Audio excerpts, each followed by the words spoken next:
بسم اللہ الرحمن الرحیم۔ ناظرین، وی لاگم نمبر 98 اور آج کی 5ویں قسط ہے اور قصہ بیان کیا جا رہا ہے حضرت یوسف علیہ السلام کا۔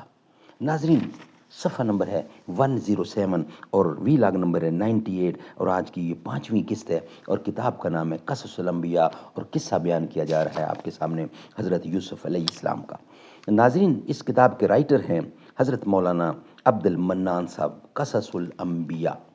ناظرین، اس کتاب میں حضور اکرم صلی اللہ علیہ وسلم سے لے کر حضرت آدم علیہ السلام کے قصے اور واقعات یہ سچے ہیں، بیان کیے جا رہے ہیں قرآن و سنت کی روشنی میں اور قرآن اور حدیث کے حوالے سے آپ کے سامنے پیش کیے جا رہے ہیں۔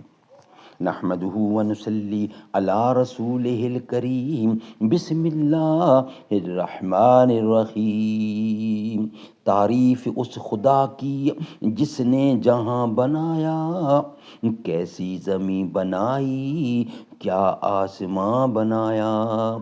ارے او آسمان والے، بتا اس میں برا کیا ہے، خوشی کے 4 جھونکے گر ادھر سے بھی گزر جائیں۔ اللہ اگر توفیق نہ دے انسان کے بس کا کام نہیں، فیضان محبت عام سہی، عرفان محبت عام نہیں۔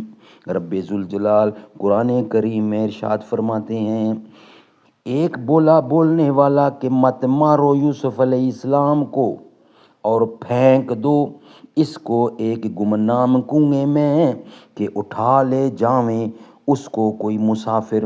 اور یہ باتیں ان کے بڑے بھائی نے کی کہ اگر تم کو اپنے بھائی یوسف علیہ السلام کے ساتھ کچھ کرنا ہے تو بس یہی کرو، اتنا ہی کافی ہے، کیونکہ جان سے مار ڈالنا بہت بڑا گناہ ہے۔ اور میری رائے تو صرف یہ ہے کہ راستے کے کنارے پر کسی کنویں میں جو میدان میں واقع ہو، اس میں ڈالنا ایک حد تک تو درست ہو سکتا ہے، تاکہ کوئی راہ چلتا سوداگر پانی کے واسطے کنویں پر آئے گا اور اسے اٹھا کر اپنے ہمراہ کسی دوسرے ملک میں لے جائے گا، اور اسی طرح یوسف علیہ السلام اپنے باپ کی نظروں سے دور ہو جائے گا اور ہم کو اس طرح بدنامی بھی کم ہوگی اور خون نحق سے بھی ہمارا چھٹکارا ہو جائے گا۔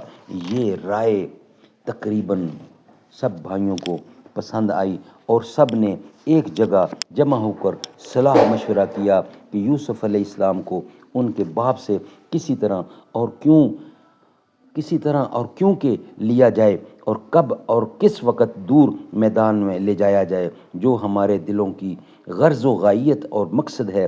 سب بھائی حضرت یوسف علیہ السلام کے اپنے والد بزرگوار کو ہر وقت سمجھاتے اور اطمینان دلاتے، یہاں تک کہ ان کے بھائیوں نے کہا، تھوڑی دیر کے واسطے عزیز یوسف کو ہمارے ہمراہ کر دیجئے تاکہ کسی بڑے میدان میں جا کر ان کو کچھ کھیل دکھائیں۔ لیکن حضرت یعقوب علیہ السلام کسی طرح سے قبول نہ کرتے تھے۔ پھر سب بھائیوں نے آپس میں اتفاق کیا کہ یوسف علیہ السلام ہی کو فریب دینا چاہیے تو یہ خود اپنے باپ سے چلنے کے واسطے اصرار کریں گے۔ یہ مشورہ کرنے کے بعد ان کے بھائیوں نے حضرت یوسف علیہ السلام سے کہا کہ اے ہمارے بھائی، تم ہمارے ساتھ سیر کو اور تماشا میدان کا دیکھنے چلو، ہم لوگ تم کو خوب تماشا اور کھیل میدان میں دکھاویں گے، اور وہاں بکری کا تماشا اور بکری کا دودھ بھی خوب پلائیں گے۔ یوسف علیہ السلام نے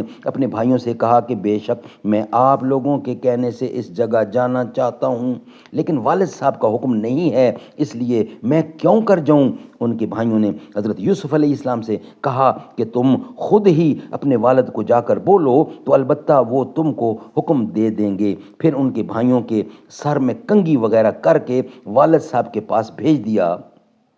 حضرت یعقوب علیہ السلام نے ان کو دیکھ کر اپنی گود میں اٹھا لیا اور ان کے سر و چشم پر بوسہ دیا، اور حضرت یوسف علیہ السلام بھی اپنے باپ کے ہاتھ پاؤں کو چوم کر کہنے لگے کہ اے میرے ابا جان، میں اپنے بھائیوں کے ساتھ میدان میں جانا چاہتا ہوں، ناظرین، تاکہ میں خود سیر میدان کر لوں اور وہاں تماشا بھی دیکھوں اور وہیں بکری کا دودھ بھی پیوں گا۔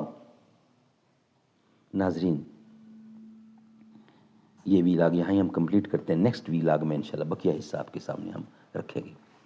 جو محمد کے گھرانے کا حیا کرتا ہے، سچ تو یہ ہے کہ وہ اپنا ہی بھلا کرتا ہے۔